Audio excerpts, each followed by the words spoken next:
Tak menyala. Dah rosak pun. Boleh picit-picit dia manja sangat. Orang selalu picit dapat dia jam.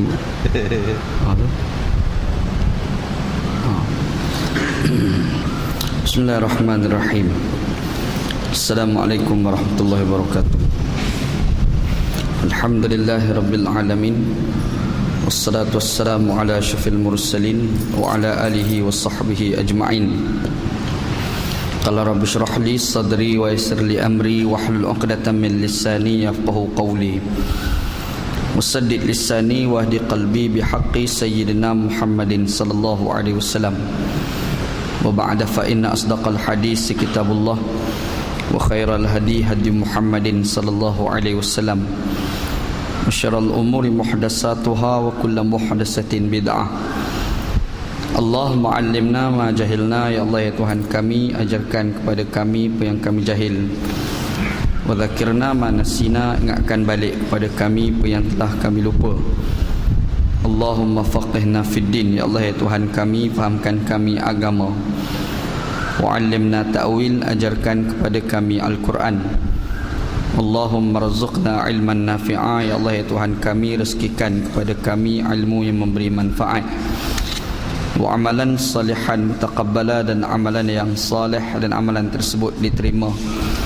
Wa rizqan halalan tayyiba, dan rezeki yang halal dan rezeki tersebut baik.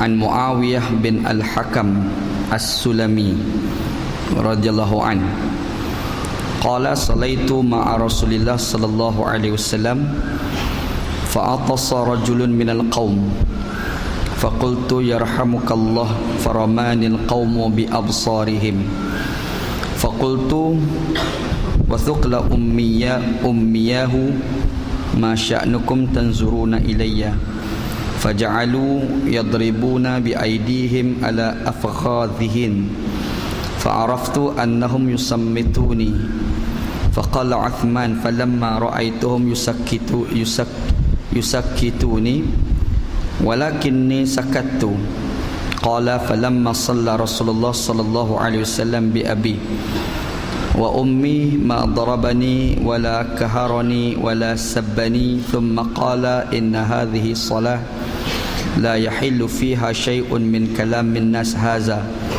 innama huwa tasbihu wa takbiru wa qiraatul Quran, rawahu Abu Daud. Daripada Muawiyah bin Al-Hakam As-Sulami berkata, aku menunaikan salat bersama dengan Rasulullah sallallahu alaihi wasallam.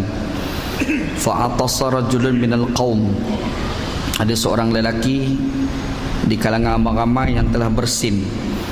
Faqultu, lalu aku menjawab, yakni Muawiyah, yarhamukallah, mudah-mudahan Allah Ta'ala memberi rahmat kepada kamu. Faramani al-qawmu bi absarihim, semua jemaah yang ada ketika itu melihat kepadaku. Faqultu wa thuqla ummiyahu, alangkah celakanya hari ini. Masya'nukum tanzuruna ilayya, kenapa kamu semua melihat kepadaku? Faja'alu yadribuna bi aydihim ala afkhadhihim, mereka menepuk paha mereka. Fa'araftu annahum yusammituni, aku tahu sebenarnya mereka lakukan sebegitu supaya aku ni diam. Falamma ra'aituhum yusakkituni lakinni sakattu, ketika mana aku melihat kepada mereka yang mahu mendiamkan aku, tetapi aku tetap diam.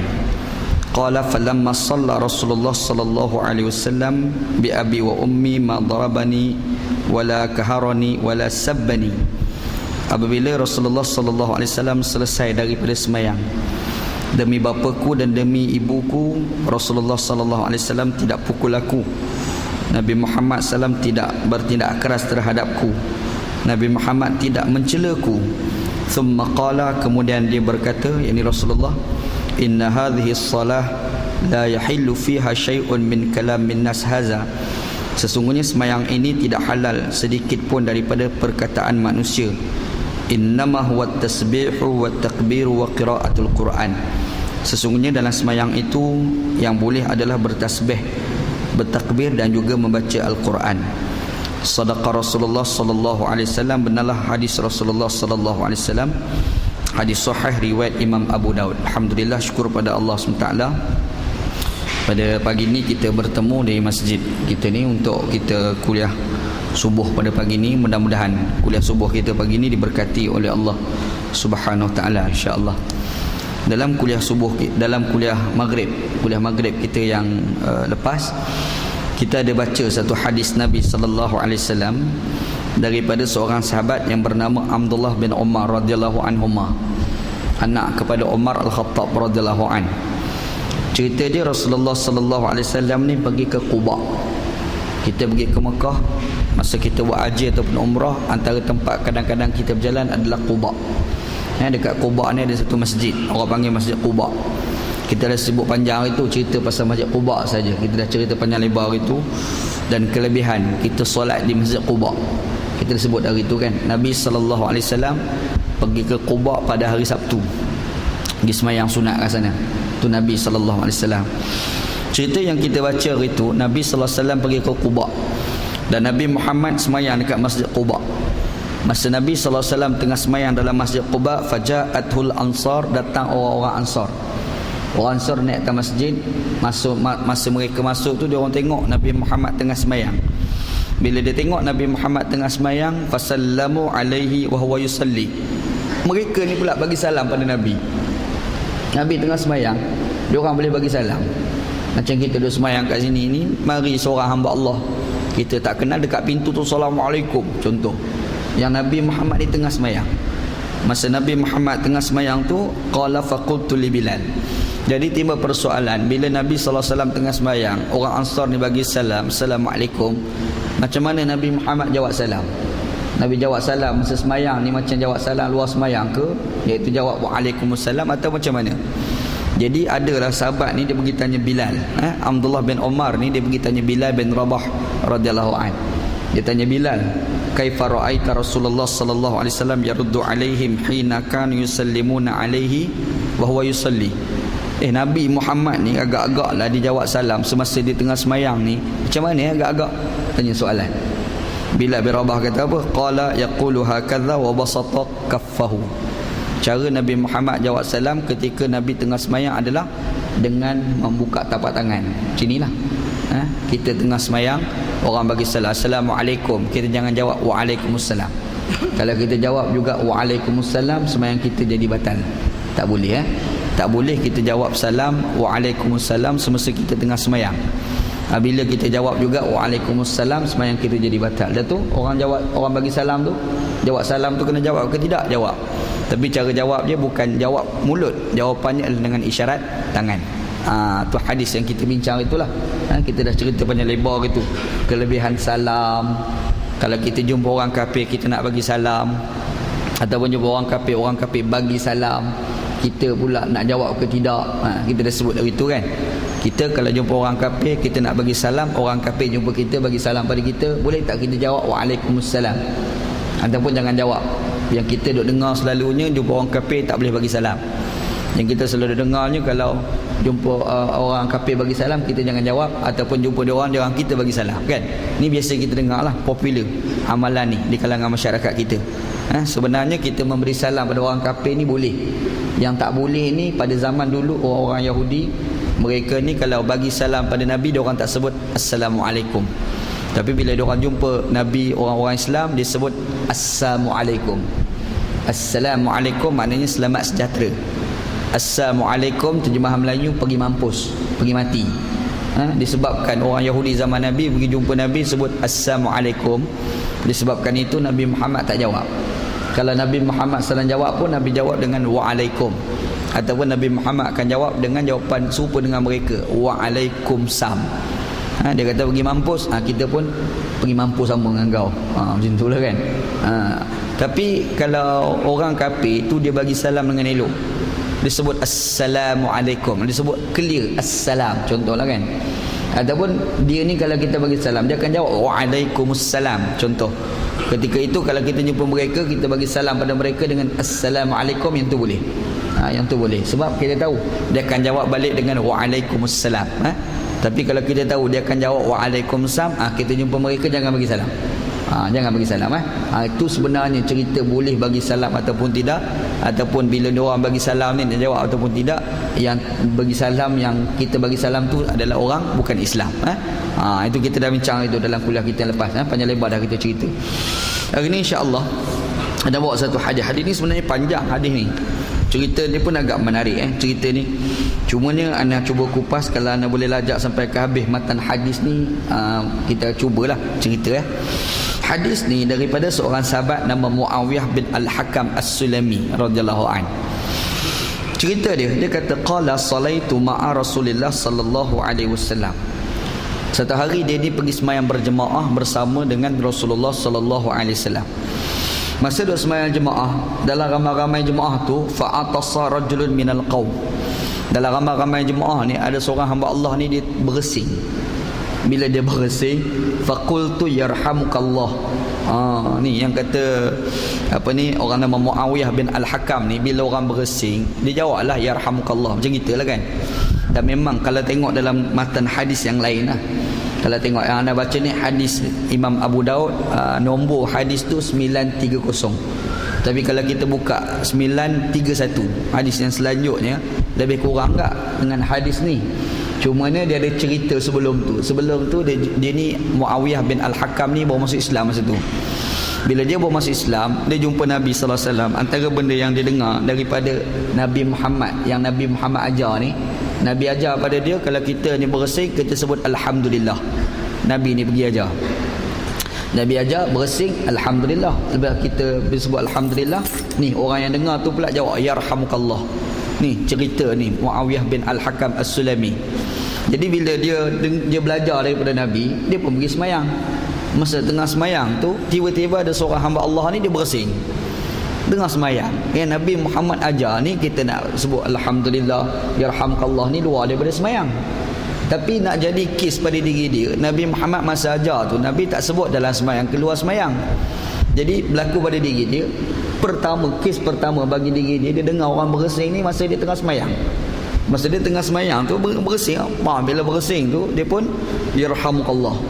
Orang nama Muawiyah bin Al-Hakam. Jadi bila dia sebut yarhamukallah tu, faramanil qaumu bi absarihim. Jadi jemaah ramai-ramai dia sembahyang jemaah ni, bila dengar dia jawab yarhamukallah, jemaah ramai-ramai semua tengok kat dia. Ni cerita awal Islam semua ni. Tengah sembahyang tu bersing pakat tengok semua. Kalau kat kita berlaku macam tu, jam kita Syekh, tengah duduk sembahyang tiba-tiba bunyi telefon, semua pakat tengok dia. Habis hari tu kan. Cerita dia berlaku pada hamba Allah ni, bersing je yarhamukallah, hamba pakat tengok dia. Bila pakat tengok dia, apa berlaku? Dia kata faqultu wa thuqla ummiyahu. Dia kata hari ni celaka orang pakat tengok aku. Kan? Dia ni hamba Allah ni baru masuk Islam, dia tak tahu yang dalam semayang ni tak boleh bercakap. Hamba Allah ni dia tak tahu yang dalam semayang tak boleh bercakap, tapi dia tak tahu, jadi dia bercakap lah masa tengah semayang tu. Dia kata wa thuqla ummiyahu, dia kata celaka aku hari ni, orang pakat tengok aku macam ni kan. Jadi dia kata masya'nukum tanzuruna ilayya. Dia bukan sekadar lagu tu, bahkan dia pergi tanya pula, ni korang pakat tengok aku ni kenapa? Tengah semayang tu dia pergi sayang, korang tengok aku ramai-ramai ni kenapa? Dia pergi tanya. Jadi faja'alu yadribuna bi aidihim ala afkhadhihim. Jadi sahabat Nabi ramai-ramai duk solat ni pula, bila dengar dia dah bercakap korang dah tengok aku ni kenapa, pasal tengah semayang, sahabat Nabi ramai-ramai ni pula, ni tangan ni tepuk peha nak suruh diam, tepuk kan, tepuk peha tu nak bagi diam. Cerita dia. Jadi fa'araftu annahum yusammituni. Jadi aku faham yang dia orang pergi tepuk peha tu nak suruh aku diam. Katanya Muawiyah bin Al-Hakam As-Sulami radhiyallahu anhu. Jadi falamma ra'aituhum yusakkituni lakinni sakattu. Jadi aku pun diamlah. Bagaimanapun aku diam. Bila diam tu, falamma shalla Rasulullah sallallahu alaihi wasallam. Jadi ketika mana baginda sallallahu alaihi wasallam ni selesai sembahyang, bagi salam siap dah. Bila siap bagi salam, bi abi wa ummi ma darabani wala kaharani wala sabbani. Kata dia, demi bapa aku, demi mak aku, Nabi Muhammad tak pukul pun aku. Nabi Muhammad tidak bertindak keras terhadap aku. Nabi Muhammad tak maki pun aku. Kata dia. Jadi thumma qala, kemudian baginda sallallahu alaihi wasallam ni pun bagi tahu. Sebab Nabi Muhammad dengar lah suara dia bercakap seseorang kat belakang tu kan. Jadi Nabi Muhammad ni tak bagi tahulah dekat dia. Kata Nabi SAW, inna hadhihi as-salat la yahillu fiha syai'un min kalam min nas hadha. Nabi Muhammad kata semayang ni tidak halal di dalam semayang kita bercakap dengan kalam manusia sedikit pun, tak boleh bercakap. Nabi bagi tahu masa kita tengah semayang ni tak boleh cakap dengan. Tu kata Nabi sallallahu alaihi wasallam, innama huwa at-tasbihu wat-takbir wa qira'atul Quran. Sebab dalam semayang ni yang boleh adalah bertasbih, satu. Yang kedua, kita dibolehkan bertakbir. Yang tiganya, dibolehkan kepada kita membaca Al-Quran. Kalau kita baca Quran, kita takbir, kita tasbih tu, yang tu boleh, ya? Yang tu boleh. Tapi kalau manusia percakapan biasa, hatta kamu sebut yarhamukallah tu, yang tu tak boleh. Nabi Muhammad SAW larang, begitu insya-Allah. Baik. Au kama qala Rasulullah sallallahu alaihi wasallam. Qultu ya Rasulullah. Jadi hamba Allah ni yang nama Muawiyah bin Al-Hakam As-Sulami ni, bila Nabi Muhammad bagi tahu macam tu, dia ni pula dengar agak faham sikit. Dia nak tambah lagi soalan. Soalan dia pergi tanya. Dia tanya apa? Dia kata, ya Rasulullah, inna qaumun hadisu ahdin bi jahiliyah. Kami ni orang baru dia masuk Islam. Baru saja meninggalkan jahiliah kami. Maksudnya Mamat ni sebelum ni kafir, baru masuk Islam lah. Bila dia baru masuk Islam, dia kata waqad ja'ana Allahu bil Islam. Allah Taala datangkan kepada kami agama Islam. Wa minna rijalun ya'tunal kuhan. Ni kami ni zaman jahiliah dulu, ni awal-awal Islam sikit-sikit ni pun ada lagi duk amalkan, iaitu kami ni suka sangat jumpa Tok Bomo. Macam mana Rasulullah? Lagi tanya Nabi, kami ni memang kaki cari Tok Bomo. Jadi macam mana Rasulullah? Nabi kata apa? Fala ta'tihim dah, jangan datang lah. Jangan cari Tok Bomo dah lepas ni. Nabi pesan Okey, lepas tu qultu wa minna rijalun yatatayyarun. Kami ni pula suka sangat tedung nasib berdasarkan burung terbang dekat langit. Tengok burung terbang, yang ni nasib tak baik ni. Tengok burung terbang kali ni pula, yang ni nasib baik. Ni amalan jahiliah. Amalan jahiliah ni kadang-kadang dia tengok burung terbang tu pun dia boleh tengok nasib dia. Yang ni orang Melayu pun ada juga sikit sebanyak. Cuma cara Tok Bomo orang Melayu tak macam Pak Arab. Kan? Orang Melayu ni dia bukan burung tapi bewok. Dia nak pergi satu tempat, tengok bewok lalu, dia kata hari ni tak bagus, baik kita balik. Ni orang Melayu kan. Dia naik motor, tu start motor nak pergi masjid, nak solat jemaah, nak dengar kuliah contoh. Dia pun nak start motor tu, jalan sekat, tiba-tiba tengok bewok lalu, merak. Dia kata hari ni kalau pergi memang accident, patah balik tidur. Kan? Macam jahiliah dulu lah. Kan jahiliah dulu yang tatayyarun, dia tengok burung terbang. Dia tengok burung, cara burung terbang ni, sengging burung tu, sengit burung, yang ni tak baik, baik kita balik. Jahiliah dulu Ni ada amalan ni. Tak. Zaka syai'un yajidunahu fi sudurihim fala yasudduhum. Nabi Muhammad kata itu semua benda yang ada dalam hati kamu je, padahal tak jadi pun. Dia tidak boleh memberi mudarat sedikit pun, tidak boleh memberi manfaat sedikit pun. Tak ada apa-apa pun. Cuma yang kamu dah rasa burung tu terbang memberi manfaat pada kamu, memberi keburukan pada kamu, itu benda yang terlintas dalam hati kamu, tak boleh pakai. Ni katanya Nabi sallallahu alaihi wasallam kepada Muawiyah bin Al-Hakam. Qultu wa minna rijalun yakhuttun. Ada pula kami punya budaya dulu, kami suka buat garis-garis dekat ni, buat garis-garisan. Dia zaman Arab jahiliah dulu, dia orang ada satu istilah, dia panggil arraf. Arraf ni dia menggapo Tok Bomo, lebih kurang macam Tok Bomo. Sebab orang Arab jahiliah dulu, dia orang ni berzina. Dan dia orang berzina selalunya dia orang bukan berzina, perempuan yang berzina tu bukan seorang. Kadang-kadang dia berzina dengan lelaki yang ramai. Bila ramai berzina, tiba-tiba beranak. Beranak tu anak siapa? Masa anak-anak siapa tu, dia pergi report dekat ni, Arraf ni. Arraf ni tukang tenun. Dia pergi tengok muka budak tu, dia nak tengok budak ni anak siapa. Tu tak tahan. Yang tukang tilik tu, tukang tenung tu, dia panggil Arraf dalam budaya orang Arab jahiliah. Jadi Arraf ni dia orang ada satu lagi amalan yang dia orang buat, cara dia orang nak menentukan nasib, dia buat garis. Dia panggil orang yang buat kesilapan tu buat garis banyak garis. Lepas garis tu sampai tak tahu apa, lepas tu dia kata kau padam dua garis. Padam dua garis yang bersilang-silang. Lepas tu padam, tengok last kali tu garis yang mana. Garis tu dia tetapkan hukum tu berdasarkan garis tadi. Ini jahiliah. Contoh benda ni berlaku kalau kita baca dalam satu kitab. Kitab tu nama Sirah Ibni Hisham.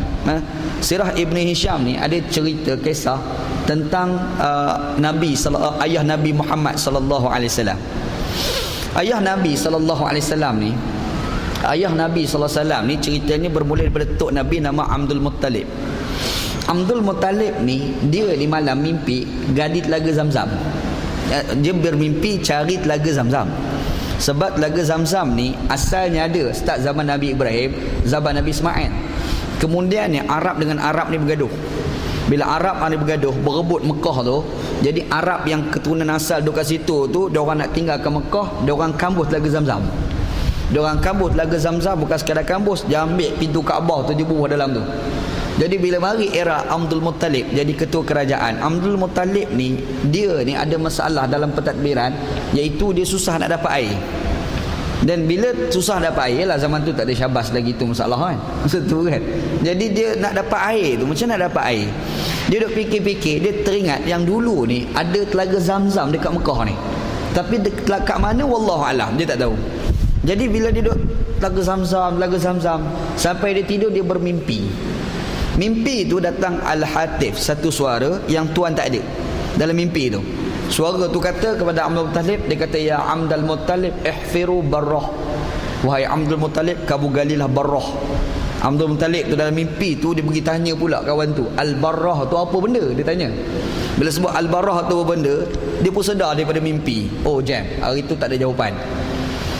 Hari kedua dia tidur, sekali lagi datang mimpi yang sama, tapi suara tu sebut dengan benda yang lain pula. Hari pertama dia kata barrah, hari kedua dia kata, ya Abdul Muttalib ihfiru tibah. Wahai Abdul Muttalib, kamu galilah tibah. Dia pun tanya tibah tu apa benda. Bila tanya tibah, sedar sekali lagi mimpi. 2 malam dah kantoi. Mari hari ketiga pula, sekali lagi datang suara yang sama, tapi dia kata, ya Abdul Muttalib ihfiru madmun. Dia sebut madmun pula. Abdul Muttalib pun tanya madmun tu apa benda, sedar lagi mimpi. 3 hari tu main buah macam ni kan. Mari hari keempat, sekali lagi datang mimpi. Mimpi itu suara yang sama sebut, ya Abdul Muttalib ihfiru Zamzam. Baru sebut clear. 3 hari sebut tak clear. Dia sebut ihfiru Zamzam, galilah telaga Zamzam. Abdul Muttalib ni dia dah 3 hari kantoi, dalam mimpi itu dia marah dekat suara tu. Dia kata, ni asyik sedar. Aku tak nak sedar, tolong bagi jawapan dekat aku. Zamzam tu apa dia? Dia boleh marah dalam mimpi Syekh. Main dalam mimpi tu boleh marah. Dia pergi marah, kata Zamzam tu apa benda, dia tanya. Hamba Allah ni dalam suara tu bagi tahu, dia kata Zamzam ni telaga Nabi Ibrahim gali dulu. Dia kata dia betul dah tu, yang aku tahu ni kan. Lepas tu kalau kamu nak cari, kamu pergi kat tepi Kaabah, kamu pergi cari satu di tempat burung sedang mematuk. Kawasan burung mematuk, dekat situ telaga Zamzam. Sadar pada mimpi tu, dia pun seronok. Petanda tu dah ada kan. Dia pun pagi-pagi tu dia turun, dia pergi dekat Kaabah, dia cari. Rupa-rupanya masa tu tempat Kaabah ni, bila orang pergi ke Mekah buat haji umrah, bila orang buat silap, dia kena bayar dam kan, bayar denda tu kan. Bila bayar denda tu, adalah puruk-puruk unta, puruk-puruk kambing apa letak satu tempat, situ banyak burung dak mematuk. Dia kata sini dah ni telaga Zamzam. Masa tu Abdul Muttalib ni anak dia seorang, yang lain tu tak ada lagi. Anak sulung dia yang bernama Al-Harith, nama anak dia. Dia pun panggil anak Al-Harith ni. Bila panggil Al-Harith ni datang, Al-Harith ni dia gali telaga dengan anak Al-Harith tadi, Abdul Muttalib. Duk gali tu, datang papa Arab Mekah masa tu pergi tanya Abdul Muttalib. Abdul Muttalib ni dia menteri kerajaan Mekah masa tu. Dia Perdana Menteri Mekah masa tu kan. Jadi tugas dia lah untuk nak bagi minum pada jemaah haji, orang-orang Mekah. Jadi masa dia duk cari air ni, duk gali lagi, cari telaga Zamzam ni, datang geng Arab ni. Geng Arab tanya, kata Muttalib, apa ni Muttalib? Cari telaga Zamzam. Kata, mana lagu Zamzam? Orang duk cerita, tak ada pun. Orang duk cakap lagu tu. Macam kita lah, bila cerita pasal hantu, ramai orang tak percaya. Ya ke ada ke tidak? Kalau hantu tu ada, tolong sebutkan di mana kuburnya.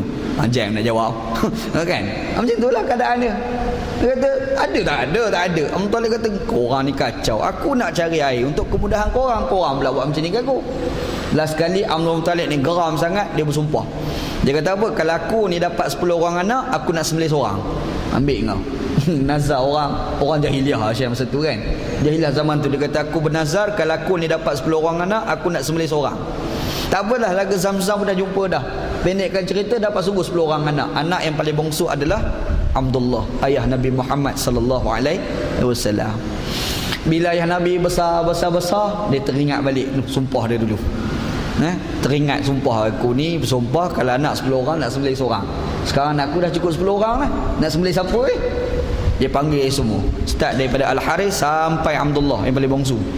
Dia pun pergi tanya ni 10 orang ni, korang ni agak-agak siapa nak menawarkan kepalanya untuk disembelih. Sebab bapak dulu pernah bernazar kalau dapat 10 orang anak, bapak nak sembelih seorang.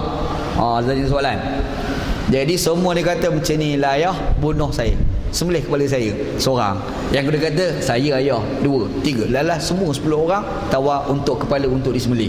Lagi susah bapak kan. Takkan nak sembelih semua. Habislah anak aku. Duk fikir macam mana nak buat. Dia kata tak ada cara lain. Kita pergi jumpa dengan Al-Arraf. Ni cerita Al-Arraf ni. Tok Bomo zaman tu kan. Tok Bomo zaman tu duduk kat mana?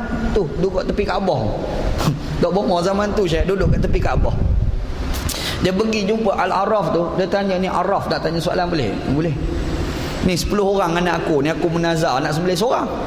Tiba-tiba bila aku tanya dia orang, semua tawar kepala untuk disembelih. Macam mana dah selesai masalah? Arraf ni bila dengar dia kata, ai susah juga nak buat. Ni Arraf ni dia tak tahu macam mana nak buat. Dia kata macam ni lah, ambil anak panah 10 batang. Ambil 10 batang anak panah tu, setiap satu batang tu tulis nama anak-anak 10 orang. Lepas tu letak kat satu bekas, goncang. Bila goncang tarik, nama siapa keluar. Kalau keluar nama dia tu akan kena sembelih. Nampak tak? Yang tu dia panggil Al-Arraf tu. Tukang tilik pada zaman tu. Benda ni dia amalan jahiliah. Rupa-rupa bila sebut Al-Arraf tu budaya jahiliah tu, hadis kita baca ni ada cerita dia. Orang jahiliah ni dia kata kami ni bangsa Islam, pada amalan kami jahiliah dulu, kami ni suka jumpa Arraf ni, tukang tilik ni. Cara dia orang macam mana saya masalah, setiap buat garis-garis padam-padam. Garis mana tinggal, yang itulah keputusan yang kita kena buat. Jahiliah dulu lah ni cerita dia. Jadi bila dia cakap lagu tu, apa kata Nabi sallam? Kana nabiyyun minal anbiya takhuttu. Kata Nabi sallam, nabi-nabi dulu pun ada jenis style buat garis-garis ni. Tapi garis-garis tu yang boleh pakai lah. Dan kata Nabi sallallahu alaihi wasallam, faman wafaqa khattahu fadzaka. Tapi kalau kena dengan cara para nabi, firasat dia orang tu, yang tu boleh pakai. Sebab para nabi ni ada firasat. Tok Bomo tak ada firasat, dia pakai rembat tu pasal dia. Tu kata Nabi sallallahu alaihi wasallam. Qultu, kemudian ni yang nama Muawiyah bin Al-Hakam As-Sulami ni, dia pergi tanya pula kepada Nabi sallallahu alaihi wasallam. Dia kata jariyatun li kanat tar'a gunaimatin qibal al-Uhud wal Juwaniyah. Dia kata aku ni ada seorang hamba perempuan. Hamba perempuan aku amanahkan kepada dia untuk dia jaga kambing-kambing aku. Jaga dekat mana? Dekat Bukit Uhud tu. Dia jaga kambing. Okey. Idh tala'tu 'alaiha itla'atan fa idza dhi'bu qad dhahaba bi syatin minha. Jadi dia kata perempuan tu jagalah kambing aku ni. Tiba-tiba kambing aku hilang, dimakan oleh serigala. Hamba perempuan tadi tak jaga elok. Jadi kata Muawiyah bin Hakam, dia kata wa ana min bani Adam asafu kama yasafun lakinni sakaktuha sakatan. Dia kata aku ni anak Adam macam orang lain juga. Jadi aku ni tak boleh nak tahan marah aku pelempang sebiji perempuan tu. Aku dah bumbu pelempang sebiji kat Minah tu kan, dekat hamba tu. Fa'adzuma dzalika ala Rasulillah sallallahu alaihi wasallam. Jadi dia pun tanyalah, macam mana nak buat ni Rasulullah? Ni aku dah pelempang dah, agak-agak tindak aku ni salah ke atau macam mana aku kena buat terhadap perempuan tadi? Sebab aku rasa aku dah silap, aku pergi pelempang muka dia. Tanya ni Muawiyah bin Al-Hakam pada Nabi sallallahu alaihi wasallam. Apa kata Nabi sallam? Afala u'tiquha ya Rasulullah? Aku nak tanya, agak-agak bagus tak kalau aku merdekakan hamba perempuan tadi? Tanya Nabi. Dia tanya Nabi sallam. Qala i'tini biha. Nabi kata perempuan yang hamba perempuan tu boleh tak kau bawa dia mai jumpa aku? Nabi sallam minta. Jadi qala fajituhu bi. Aku bawa marilah dia perempuan tadi. Hamba perempuan tadi jumpa dengan Nabi sallam. Faqala, Nabi Muhammad ni tanya soalan dekat perempuan tadi. Apa soalan Nabi? Aina Allah? Allah Taala kat mana? Bagus punya soalan. Nabi ni dia pergi tanya soalan dekat perempuan hamba tu, hamba perempuan tadi yang kerja dengan Mu'awiyah bin Al-Hakam kena pelempang tu. Dia pergi tanya aina Allah? Allah Taala kat mana? Ni tanya soalan. Bila sebut lagu tu, faqalat, perempuan tadi ni, yang hamba perempuan tadi kata fis sama, kat langit tu. Jawapan dia. Qala man ana? Nabi tanya pula soalan. Aku ni siapa? Aku ni. Nabi dah tanya soalan pula kat perempuan tadi. Qalat, dia jawab, anta Rasulullah. Kau Rasulullah, utusan Allah. Bila sebut lagu tu, qala a'tiqha fa innaha mu'minah. Nabi Muhammad kata kepada Muawiyah bin Al-Hakam, tuan pada perempuan tadi, dia kata, wahai Muawiyah, kau merdekakan dia sebab perempuan ni adalah seorang perempuan yang beriman dengan Allah Subhanahu wa taala. Nampak hadis ni panjang. Hadis ni panjang, tapi cerita pun boleh tahan lah, jalan cerita dia tu kan. Cuma kita cerita pasal hadis ni, apa benda yang kita boleh belajar daripada hadis ni? Pengajaran kita boleh ambil daripada hadis ni. Hadis ni ada beberapa perkara yang kita nak bincang. Yang pertama ni, Islam ajar kepada kita ni, apabila kita bersing, digalakkan kepada kita menyebut Alhamdulillah. Itu satu benda yang kita kena faham. Islam ajar pada kita, bila kita ni bersing, Islam ajar kita sebut Alhamdulillah. Cara sebut tu, sama ada kita sebut Alhamdulillah ataupun kita sebut Alhamdulillahi ala kulli hal. Boleh tak? Kita bersing, bila bersing tu Alhamdulillah satu. Ataupun kita bersing, kita sebut Alhamdulillahi ala kulli halin. Alhamdulillah ala kulli hal. Boleh. Ataupun kita sebut Alhamdulillahi rabbil alamin. Boleh. Cara tu kan. Dan dalam hadis Nabi SAW, kita ni bersing, ada adab dia. Antara adab yang diajar oleh Nabi SAW dalam satu hadis daripada Abu Hurairah radhiyallahu anhu. Kata Abu Hurairah, kana Nabi SAW idza atasa wada'a yadahu ala fi. Nabi SAW ni bila dia bersing, Nabi Muhammad ambil tangan letak kat mulut. Maksudnya kalau kita bersing ni, jangan kita biar macam tu. Propa bersing, orang kat tepi tu, Muhammad ni memang tak sekolah. Jangan menyusahkan orang. Nabi SAW ajar, bila kita bersing, Nabi ni tutup mulut. Itu Nabi. Satu. Yang keduanya, wa khafadha sautahu. Nabi bila bersing, dia akan cuba rendahkan suara dia. Kita bersing kan, ada orang separuh bersing ni, Syekh, dia bersing tu dia tambah belakang, au kat belakang. Dia au kat belakang tu. Itu Nabi tak suka semua tu. Nabi Muhammad bila dia bersing, dia cuba nak perendah suara. Tu Nabi sallallahu alaihi wasallam. Maksudnya bersing ni Nabi Muhammad sallallahu alaihi wasallam ajarlah. Cara bersing tu pun diajar oleh Nabi sallallahu alaihi wasallam. Jadi bila kita bersing, cuma ada bersing ni pula dia sampai 3 kali. Betul tak? Dia bersing ni, bila bersing kita kena jawab lah. Bila orang tu bersing, sunat disebut Alhamdulillah. Okey, kita ni pula yang mendengar orang tersebut Alhamdulillah, macam mana pula sunat kepada kita untuk kita menjawab? Menjawab tu pula ulama tak sepakat. Ada sebilangan ulama kata menjawab itu hukumnya adalah wajib. Ada. Anda tengok dalam kitab Fathul Bari bi Syarhil Bukhari malam tadi sebelum datang kuliah, tengok sikit belek, rupa-rupanya menjawab bersing ni ada ulama kata wajib. Ada ulama mengatakan wajib kita menjawab yarhamukallah tu. Ada pula sebilangan ulama kata bukan sekadar wajib, bahkan fardu ain. Lagi berat. Fardu ain. Maksudnya kalau seorang bersing ni, satu masjid kena jawab yarhamukallah. Sebab fardu ain. Kan? Sebab fardu ain ni semua kena buat. Ada ulama kata macam tu. Dan ada juga ulama kata bukan fardu ain, dia sekadar fardu kifayah. Maksudnya kalau seorang bersing, ada seorang jawab, itu pun dah selamat dah dosa daripada orang-orang lain. Maksud tak? Tapi jumhurul ulama, majoriti ulama, kan? Ulama-ulama mazhab. Sebagai contoh, ulama dalam mazhab Maliki, ulama dalam mazhab Hambali. Ada seorang ulama nama Ibnu Rushdi dan juga Ibnul Arabi. Dia menyatakan hukum kita menjawab itu sekadar sunat sahaja, bukan wajib. Yang ni kita amal lah. Kita ni amal yang sunat tu. Sebab tu orang bagi bersing Alhamdulillah, kita pakat diam tengok kan, ada hati kutuk lah bersing. Tu kita lah kan. Tapi rupa-rupa kita jawab yarhamukallah, kita jawab itu rupa-rupanya sunat. Tapi kita tak nafikan, ada ulama mengatakan wajib kita menjawab yarhamukallah itu. Timbul persoalan, kalau orang kafir bersing, macam ni pula. Orang kafir bersing, orang kafir ni pula ya, Alhamdulillah. Sudah. Kita nak jawab ke tidak yarhamukallah? Satu persoalan. Rupa-rupa kisah orang kafir ni bersing, Nabi Muhammad jawab ke tidak? Ada hadis. Ada hadis Ada satu hadis Nabi sallallahu alaihi wasallam. Hadis ni diriwayatkan oleh Al-Imam At-Tirmizi. Cerita dia daripada Abu Musa al-Ash'ari radhiyallahu an. Kana al-yahud yata'atasuna 'inda Nabi sallallahu alaihi wasallam. Orang Yahudi ni pada zaman Nabi sallallahu alaihi wasallam, bila nak bersin, dia tengok Nabi, dia akan pergi dekat-dekat kat Nabi sebelum dia bersin. Sengaja je. Nak bersin pergi dekat kat Nabi sallallahu alaihi wasallam. Dia biar bersin biar tepi Nabi sallallahu alaihi wasallam. Kenapa dia buat lagu tu? Kata hadis ni, dia kata yarjuna an yaqula lahum yarhamukumullah. Harapan mereka kalau Nabi Muhammad ni dengar dia orang bersing, Nabi Muhammad akan jawab yarhamukallah. Dia orang ni dapat yarhamukallah, maksudnya mudah-mudahan Allah Taala memberi rahmat pada kamu lah. Harapan dia orang bila dia orang ni bersing, Nabi sebut mudah-mudahan Allah Taala dapat rahmat. Dia nak dapat rahmat tu.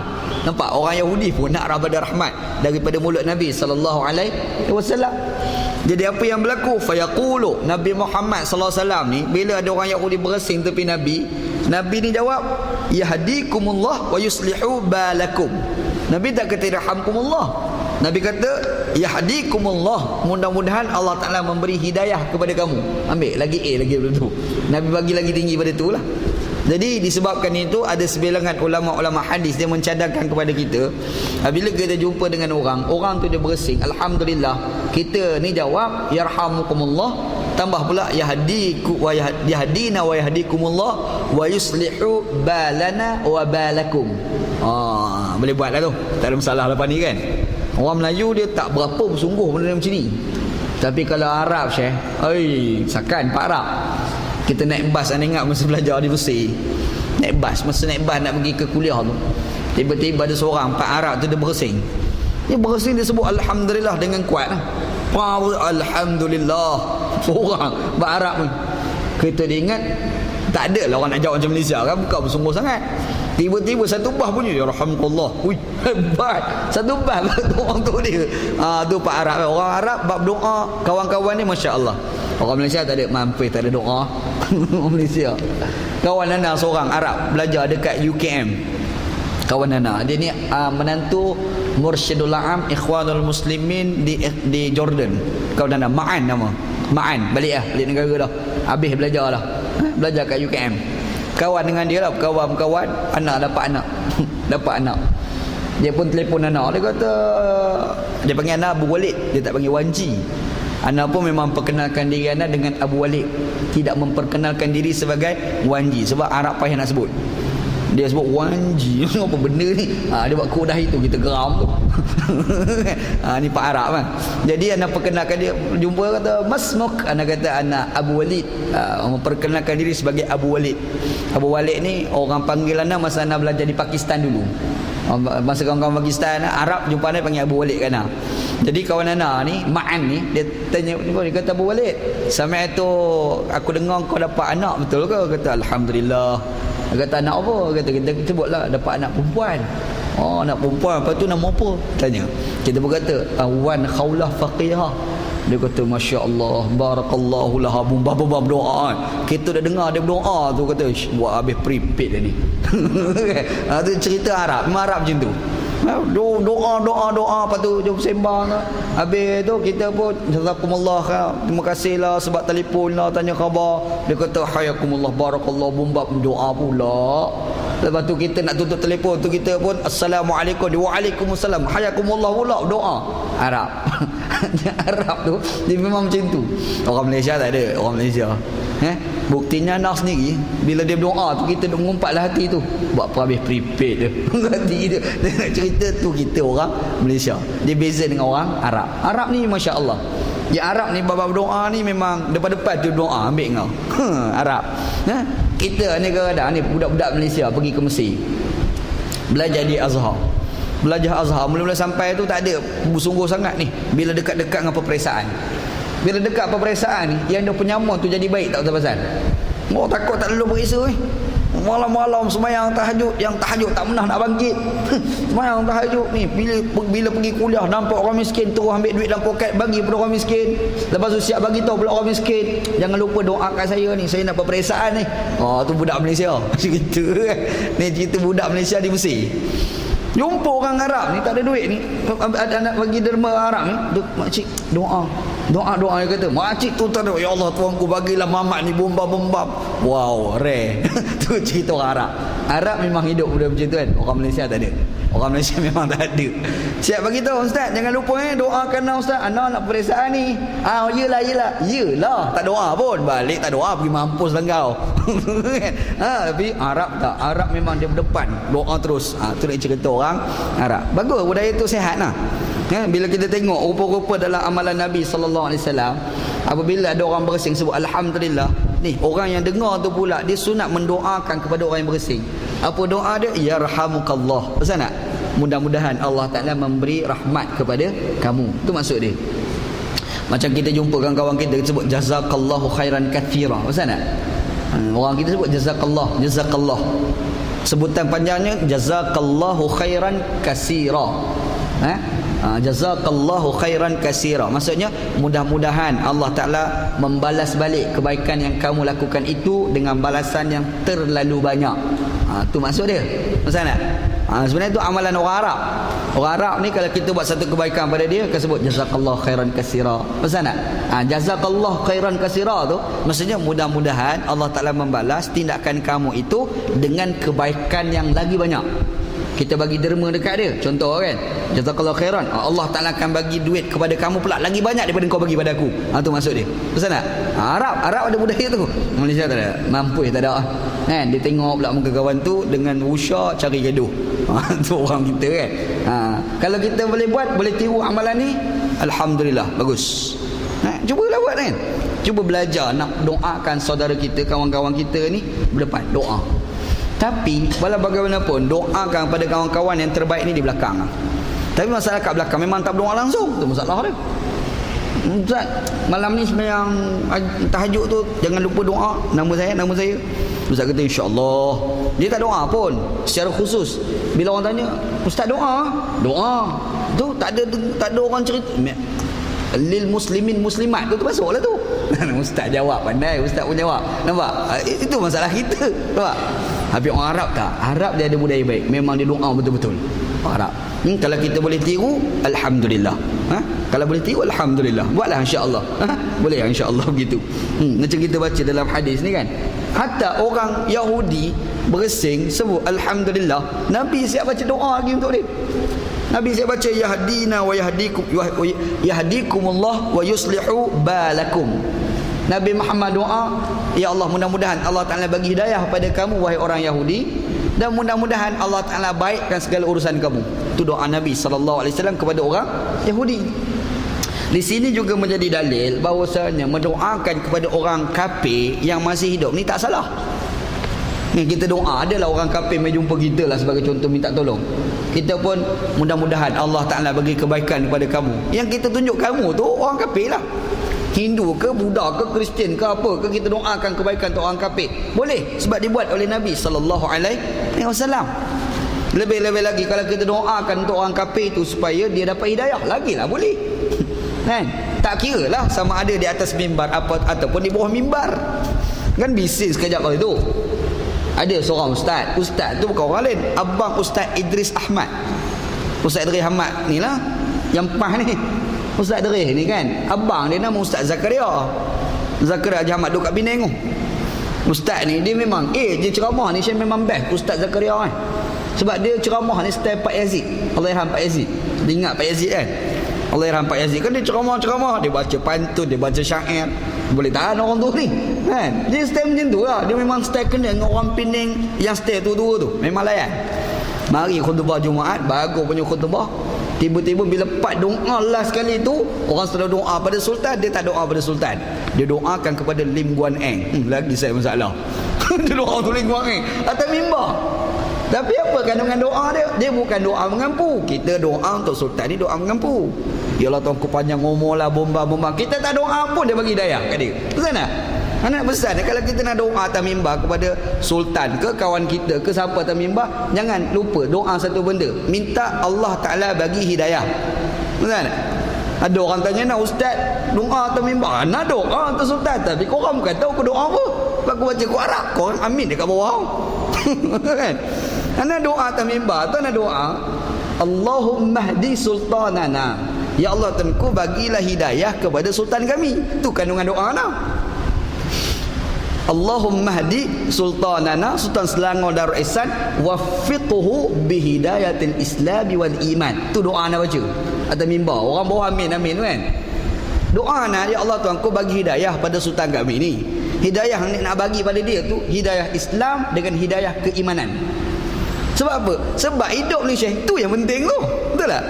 Hidup ni kita nak dapat hidayah Islam, hidayah keimanan. Sebab kalau dua perkara ni, akhirat selamat, alhamdulillah. Tapi kalau dua ni tak ada, sehat macam mana pun, akhirat selamat agak-agak. Hidayah tak dapat, hidayah Islam tak ada, iman tak ada, tapi kita sehat tubuh badan, akhirat nanti kita bahagia agak-agak? Tak bahagia. Sebab tu kita nak doa ni, doa biar dapat hidayah, biar hidayah tu Islam, hidayah kita adalah keimanan. Itu kita minta tu. Nak doa, doa gila sultan ke siapa ke. Ni Ustaz Zakaria ni, dia kita je doa, dia lagi dia baca doa aku Arab, yang duk dengar khutbah ni pula mangkuk ayun tak kerti bahasa Arab. Kan? Dia pergi doa, ya Allah tu bagi hidayah kepada, sebab bunyi Lim Guan Eng. Isu. Cerita dia. Bunyi nama Lim Guan Eng atas mimbar tu, isu. Mari geng tak apa cerdik, tak apa nak sekolah ni. Yang mengaji tak apa nak habis, baca Arab tak kerti, bahasa Arab tak faham. Dia pergi buat report polis, jadi isu. Bising kat Malaysia ni, apa dia atas mimbar doa untuk orang kafir? Doa bagi hidayah apa salah? Syekh doa bagi hidayah ni baguslah.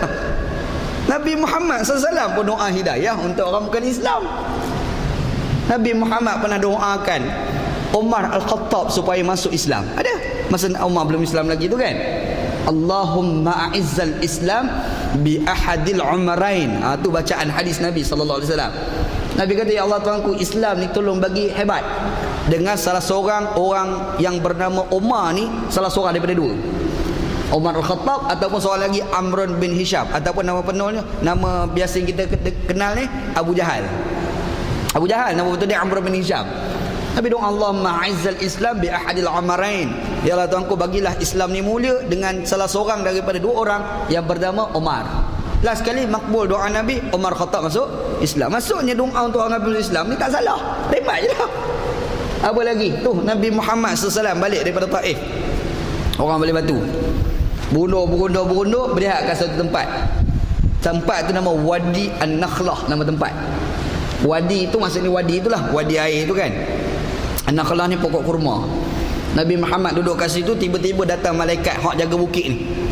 Datang pergi tanya Nabi ni, nak angkat bukit nampak kepala popok Taif melampau balik batu kat Nabi. Nabi turun doa, la'allallah yukhriju min aslabihim man ya'budullah wa la yusyriku bihi syai'a. Tengok Nabi sallallahu alaihi wasallam. Nabi doa untuk orang kafir. Nabi kata mudah-mudahan Allah Taala melahirkan keturunan mereka, manusia yang menyembah Allah, tidak syirikkan Allah Subhanahu wa taala. Nak cerita Nabi pun mendoakan untuk orang bukan Islam. Hari ni kita jumpa pula satu hadis Nabi sallallahu alaihi wasallam. Orang Yahudi pergi dekat dengan Nabi, bersih alhamdulillah, jandam cadangan dia orang. Nabi doa rahmat untuk dia orang. Tiba-tiba Nabi doa apa? Nabi doa dua perkara. Yang pertama, Nabi doa untuk mereka hidayah. Satu lagi doa Nabi sallallahu alaihi wasallam ni bagi mereka ni berada dalam kebaikan. Wa yuslihu balakum. Mudah-mudahan Allah Taala bagi kebaikan pada kamu. Nampak? Jadi kita mendoakan untuk orang bukan Islam ni tak salah. Yang salah kita doa untuk orang kafir yang dah mati. Yang tu salah. Faham tak? Dah mati di atas kubur kita ada arwah. Tu gila banyak lah tu. Ni tak payah cerita ustaz. Orang jahil tepi jalan pun kata kau ni biar betul. Mana kau ni kan? Yang tu memang tak boleh lah, haram. Tak boleh Syekh. Nabi SAW pergi dekat Abwa. Abwa tu kan kubur mak Nabi kat situ. Nabi Muhammad teringat kubur mak aku kat sini. Pergi. Bila pergi kat kubur ni, Nabi Muhammad ni minta izin dengan Allah nak doakan untuk mak dia. Tidak diizinkan oleh Allah Subhanahu wa taala. Sebab apa? Mak dia meninggal bukan dalam agama Islam. Mak Nabi Muhammad sallallahu alaihi wasallam tu kan, dia meninggal bukan atas agama Islam. Mana ada Islam masa tu? Nabi Muhammad tu ustaz Islam, sebelum tu mana ada Islam. Ustaz zaman Nabi Isa tu lah. Zaman Nabi Isa dengan mak Nabi Muhammad tu jauh tu. Islam yang tulen tu dah tak ada dah. Orang pun tak tahu Islam tu apa kan. Start balik Islam datang pada zaman Nabi Muhammad sallallahu alaihi wasallam. Nabi Muhammad minta izin, Allah Taala tak izinkan. Kisah ni ada dalam kitab Sahih Imam Muslim. Kisah ni lah. Maknanya Allah Taala tak bagi kita mendoakan untuk orang bukan Islam yang dah mati, tak boleh. Apa lagi kalau kita tengok dalam Quran, Allah Taala sebut la tusalli ala ahadin minhum mata abada. wala taqum ala qabrihi innahum kafaru billahi wa rasulih. Ayat yang menceritakan tentang Abdullah bin Ubay bin Salul, bapa munafik pada zaman Nabi sallallahu alaihi wasallam. Abdullah bin Ubay bin Salul ni, dia mati, Nabi Muhammad pergi tanam dia kat kubur. Sebab itu wasiat dia. Dia beritahu pada anak dia, minta tolong Nabi Muhammad tanam dia. Nabi Muhammad ni orang baik, pergi tanam sungguh. Tanam, walaupun ni masa dia hidup ni dia buat khianat ke Nabi, macam-macam dia buat. Tapi Nabi Muhammad pergi. Nabi tanam, Nabi Muhammad pergi tepi kubur. Nabi Muhammad lepas tanam jenazah, dia akan buat satu pesanan. Istaghfiru li akhikum wad'u lahu tasbitu fa innahu al-ana yus'al. Itu amalan Nabi. Nabi sallallahu alaihi wasallam ni lepas tanam jenazah, dia akan sebut, kita pakai doa istighfar untuk kawan kita dalam kubur ni. Kita doa biar dia ada kekuatan, sebab ada malaikat dia tanya soalan dekat dia. Itu kebiasaan Nabi lah. Tapi hari itu Nabi Muhammad ni nak sebut istaghfiru, tak sempat nak sebut, Allah Ta'ala tuan Al-Quran. Kata Allah, la tusalli ala ahadin minhum mata abada. Jangan kamu semayang atas jenazah orang munafik ini sampai bila-bila. Wala taqum ala qabri, berdiri kubur dia pun tak boleh. Kenapa? Innahum kafaru billahi wa rasulih, kerana dia kufurkan Allah, kufurkan Rasulullah sallallahu alaihi wasallam. Maksudnya, kalau orang tu kufur, kita tak boleh doa apabila dia dah mati. Betul tak? Doa, ya Allah Tuhanku bagilah dia selamat. Selamat apa? Kafir. Kan? Tak boleh. Orang dah mati, cerita lain. Yang kita sebut boleh ni semasa dia hidup. Betul tak? Hidup elok-elok kafir jumpa. Mudah-mudahan Allah Ta'ala bagi sihat. Contohlah kan? Tak salah. Kita jangan nak mental block. Ada ni yang tak apa sihat ni. Dia tak boleh tengok orang kafir tu, dia nampak tu macam musuh. Tiba-tiba kita nak doakan kebaikan tu orang bukan Islam. Oh, tak boleh ni. Dia tak faham Islam. Orang macam ni tak baca hadis Nabi sallallahu alaihi wasallam. Islam dia tu bukan Islam Nabi. Islam dia ni bukan Islam Quran. Islam dia tu Islam cara dia, bukan Islam Nabi Muhammad sallallahu alaihi wasallam. Sebab apa? Sebab Islam Nabi Muhammad sallam, kita baca hadis hari ni, Nabi doakan kebaikan kepada orang bukan Islam.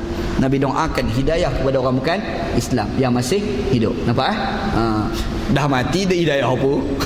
Dah mati, ya Allah, mudah-mudahan Allah Ta'ala bagi hidayah pada dia. Hidayah apa? Kau dah mati. Hidayah tak akan berlaku kalau orang tu dah mati, ya. Sebab kalau orang tu dia kafir, tiba-tiba nyawa sampai ke halqum, dia pun nak masuk Islam, Islam dia tu sudah tidak diterima. Betul tak? Macam berlaku pada Fir'aun laknatullah alaih. Fir'aun tu Syekh, masa nyawa ke halqum ni, dia mengaku Musa sebagai nabi. Dia mengaku Allah Ta'ala sebagai Tuhan. Dia mengaku yang dia bukan Tuhan. Tapi ke halqum dah Allah Ta'ala tak terima dah. Sebab cerita dah mati. Faham tak? Tapi kalau dia hidup, kita doa, yang tu boleh. Nampak orang kafir sakit bawa pada kematian, nak pergi ziarah, Nabi Muhammad pergi ziarah. Orang Yahudi sakit, Nabi Muhammad pergi ziarah. Ada seorang budak Yahudi khidmat Nabi Muhammad sallallahu alaihi wasallam. Dia ni suka sangat dah khidmat. Dekat masa sakit, Nabi pergi ziarah. Bila Nabi ziarah, Nabi ni tengok dia, Nabi suruh dia mengucap ajar syahadah. Dia ni sebab salah nak mengucap tak mau. Bapak dia belah kanan tengok bapak dia. Dia tengok muka Nabi, tengok muka bapak buat tak layan. Dia pun tengok muka Nabi. Nabi biar ajar lagi syahadah, suruh mengucap. Sekali lagi tengok muka bapak dia, bapak tengok kat lain. Mari 3-4 kali bapak tu kata kau ta'ala Muhammad SAW tu. Bila bapak kata ta'ala, dia pun mengucap syahadah. Duk tak lama mati. Nabi kata Muhammad ni syurga. Selesai masalah. Kan? Betul. Kita naik motor bro, ada aksiden tepi jalan contoh. Ini berlaku kan? Naik motor tengok aksiden. Kita ni selalu tanya, siapa dia? Melayu ke Cina ke India? Soalan tu pun macam sial dah. Soalan kita tu kan. Soalan tu pun macam sial dah kan. Siapa dia? Cina ke Melayu? Melayu tu pergi tolong. Cina? Biarlah Cina. Ni orang Melayu kan. Nak kalau dia kafir sekalipun, bunyi aksiden, siapa dia? Kafir. Tak betul. Pergi tepi. Pergi ajar syahadah telinga dia kan. Pergi la ilaha illallah. Mana tahu orang tu la ilallah Islam tu Syekh. Akhirat selamat. Betul tak? Mana tahu. Masalah kita dengar tak dengar tu cerita lain. Ialah member tengah sakit, darah keluar daripada mulut. Kita tak tahulah dia sebut betul ke tidak tu kan. Mana tahu kita sebut la ilallah tu di mulut tu dan disebut tu dalam keadaan Allah Ta'ala terima. Dia mati dalam keadaan Islam.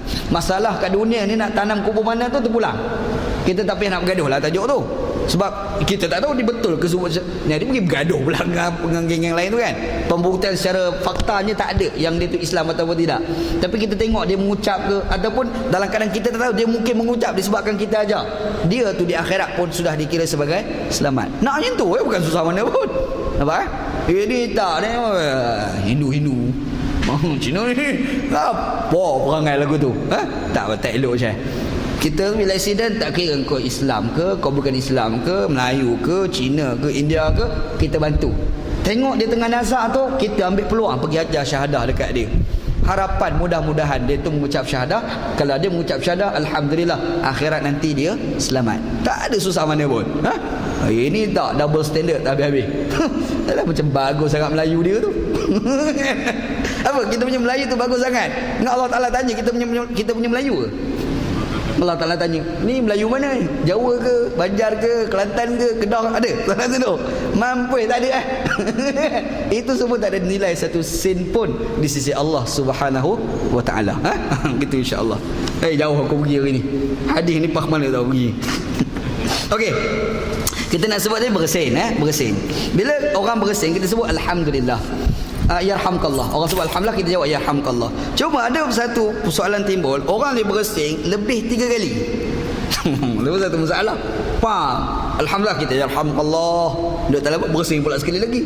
Alhamdulillah yarhamkallah. Mamat sampai 15 kali dia bersin. Kita 15 kali yarhamkallah. Macam mana? Ada satu hadis Nabi sallallahu alaihi wasallam. Cerita daripada seorang sahabat nama Salamah bin Al-Aqwa' radhiyallahu anhu. Dia kata sami'an Nabi sallallahu alaihi wasallam antisa rajulun inda Nabi sallallahu alaihi wasallam.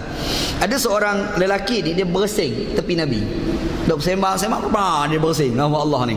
Bila bersing wa ana syahid, aku ada kat situ. Faqala lahu Rasulullah sallallahu alaihi wasallam yarhamkallah. Mudah-mudahan Allah Taala bagi rahmat pada kamu. Doa Nabi. Summa atas saniyah, bersing kali kedua. Bila bersing kali kedua, awisalisah yang ketiga, faqala Rasulullah yarhamkallah. Nabi sebutlah bersing kali pertama alhamdulillah yarhamkallah. Kedua alhamdulillah yarhamkallah. Kali tiga alhamdulillah yarhamkallah. Tapi kali ketiga Nabi kata apa? Hadza rajulun mazkum. Mamat ni sesama ni. Mamat ni sesama. Maksudnya yang dikatakan sunat kita sebut yarhamkallah ni 3 kali. Faham tak? Masuk kali keempat ni tak payah. Tak lah kan aku nak jawab yarhamkallah kat engkau ni kan. Sebab kalau kita sebut mamat tu dah sesama, mari 70 kali kita doa ke dia. Kan? Maksudnya yang digalakkan sunat yarhamkallah kita sebut tu 3 kali. Tu ada hadis dia begitu insya-Allah. Apa lagi Okey. Kalau kita ni semayang, masa kita semayang kita bersing, sunat tak kita sebut alhamdulillah? Itu satu soalan. Yang tadi itu luar semayang. Yang kita sebut ni tengah semayang. Tengah duduk semayang, apa bersing? Alhamdulillah. Sebut alhamdulillah sunat ke tidak? Macam mana kalau kita cek dalam hadis-hadis Nabi sallallahu alaihi wasallam dan juga pada ulama-ulama mazhab. Anak ambil di sini daripada satu kitab Aunul Ma'bud. Dalam kitab Al-Mu'awnul Ma'bud disebut wa ammal atis fi salati fayustahabbu lahu an yahmadallahu ta'ala sirran. Hadza madhhab Asy-Syafi'i wa bihi qala Malik wa ghairuhu. Kitab ni sebut. Dia kata apa? Dia kata adapun orang yang bersing di dalam sembahyang. Tengah sembahyang, bersing. Apa kata dia? Fayustahabbu lahu an yahmadallahu ta'ala sirran. Disunatkan juga dia menyebut alhamdulillah. Tapi sebut itu mesti dalam keadaan perlahan. Maksudnya alhamdulillah cukup. Jangan alhamdulillah. Yang tu cari pasal. Jangan perlahan. Dan kata dia hadza mazhabus Syafi'i. Ini dalam mazhab kita Syafi'i. Kita Syafi'i kan? Mazhab kita Syafi'i dan juga dia kata wa bihi qala Malik wa ghairuhu. Begitu juga Imam Malik. Mazhab Maliki. Mazhab Malik, mazhab Syafi'i, bila kita bersing sunat juga kita menyebut alhamdulillah. Sunat. Bolehlah lepas ni siapa nak buat. Kan? Nak buat tak ada masalah apa pun boleh. Ada pula dalil yang lain dia kata daripada seorang sahabat nama Rifa'ah radhiyallahu an. Qala salaitu khalfa Rasulillah sallallahu alaihi wasallam fa'atastu. Cerita aku sembahyang belakang Nabi, aku bersing. Bila bersing, faqultu alhamdulillahi hamdan katsiran mubarakan fi. Mubarakan alaihi kama yuhibbu rabbuna wa yarda. Panjang masya Pak Syekh ni. Pak Syekh ni nama Rifa'ah radhiyallahu anhu ni dia sembahyang dengan Nabi. Tengah-tengah dia semayang, dia kata aku bersin. Bila bersin, aku sebut tu apa dia? Alhamdulillahi hamdan katsiran tayyiban mubarakan fi mubarakan alaihi kama yuhibbu rabbuna wa yarda. Panjang Pak Ji ni pun. Dia baca panjang ni. Bila bersin baca macam tu, falamma salla Rasulullah sallallahu alaihi wasallam bagi salam. Assalamualaikum. Habis semayang, Nabi paling belakang. Bila Nabi paling belakang, Nabi tanya, manal mutakallimu fis salah? Yang dok cakap tadi siapa Nabi dah tanya soalan. Bila Nabi tanya soalan, dia kata apa? Wa ana sakit. Aku tak boleh nak jawab ni, aku diam. Wa ana sakit. Sakit ni bukan sakit masuk hospital ni. Sakit bahasa Arab. Sakit maksudnya diam. Aku wa ana sakitun. Aku diam. Aku tak berani. Nabi marahlah kali ni. Jadi kata dia, wa qala thaniyah wa thanisa. Nabi pergi tanya sampai 3 kali. Manil mutakallimu fis salah? Kali kedua. Lagilah mamak tu takut. Tanya pula kali ketiga. Sampai kali ketiga. Faqultu ba'da thalisa. Bila Nabi tanya kali keempat, aku kena jawab. Tidak sampai 7-8 kali tanya, bukan dia ni. Bila jawab, dia kata apa? Ana ya Rasulullah. Aku tadi yang baca panjang sangat tadi. Apa kata Nabi salam? Kaifa qulta? Tak, masa yang kau sebut tadi, kau sebut macam mana? Apa yang bersih? Alhamdulillah tu. Apa je nak sebut? Dia sebutlah kata alhamdulillah hamdan katsiran tayyiban mubarakan fi kama yuhibbu rabbuna wa yardah. Dia ni baca panjang lagu tu. Apa kata Nabi sallallahu alaihi wasallam? Nabi kata wallazi nafsi biyadihi laqad ibtadaraha bud'ah wa 30 malakan ayyuhum yas'udu biha. Nabi Muhammad kata, demi nyawaku di tangan Allah Subhanahu wa taala, aku nampak ada 30 lebih malaikat datang berebut-rebut ambil kalimah tadi, bawa naik ke langit. Dia pun ini satu kebanggaan. Maksudnya masa kita tengah sembahyang, kita bersih, kita sebut alhamdulillah, hukumnya sunat. Faham? Hukumnya sunat. Kalau kita nak buat boleh, tak ada masalah. Cuma yang timbul masalahnya jawab tu. Ni kita ni alhamdulillah, minggu sebelah yarhamukallah. Yang minggu sebelah tu macam mana pula? Boleh ke tidak? Jawapannya, orang yang sembahyang dia tidak boleh menjawab yarhamukallah, tak boleh. Kalau dia jawab juga, ia boleh menyebabkan solat ni jadi batal. Apa dalil ni? Hadis kita baca tadi. Hadis awal kita baca tadi kan. Muawiyah bin Al-Hakam As-Sulami radhiyallahu an. Dia sembahyang belakang Nabi dan dia ni baru masuk Islam lah Pak Ji ni. Muhammad ni baru masuk Islam. Bila baru masuk Islam, dia ni bersing, dia ada orang bersing, dia sebut yarhamukallah. Habis sembahyang, Nabi tegur dia. Nabi kata masa kita sembahyang ni kita tak boleh bercakap. Yang boleh dalam sembahyang ni tahmid, takbir dan juga membaca Al-Quran. Nampak Tapi kalau kita sebut yarhamukallah, yang tu boleh mengakibatkan solat kita jadi batal. Nampak tu cara dia. Cara cerita kalau kita ni bersing, ataupun kalau kawan kita bersing, kita ni nak jawab macam mana, kita dah cerita dah cara-cara dia, insya-Allah. Mudah-mudahanlah kita faham amalan ni, mudah-mudahan kita boleh cuba amalkan, mudah-mudahan apa yang kita buat ni diterima oleh Allah Subhanahu wa taala, insya-Allah. Wallahu a'lam, wallahu a'lam. Okey, akan datang kita akan pinjam ada satu hadis yang menarik juga, cerita pasal baca ghairil maghdubi alaihim waladdallin. Sebut amin itu. Macam mana kupasan hadis, macam mana kejadian berlaku di kalangan para sahabat. Insya-Allah yang tu kita kuliah dalam kuliah akan datanglah, wallahu a'lam. Ada sahabat nak tanya soalan? Bab bersing satu. Sila Ji. Orang bersih sebut alhamdulillah. Yang mendengar menjawab ya alhamdulillah. Lepas tu yang bersih tadi tu aku dijawab lepas pada orang jawab ya. Tabat sambungan tu yahdina wa yahdikumullah. Yahdina wa yahdikumullah. Mudah-mudahan Allah Taala memberi hidayah kepada kami dan juga mudah-mudahan Allah Taala memberi hidayah kepada kamu. Yahdina wa yahdikumullah. Nak tambah sikit wa yuslihu balana wa balakum. Itu nak tambah sikit lagi lah. Tapi kalau sekadar yarhamukallah pun dah okey dah sebenarnya. Imam Adil jawab dah. Tapi kalau nak jawab juga boleh tambah tadi. Yahdina wa yahdikumullah. Begitu insya-Allah. Wallahu a'lam.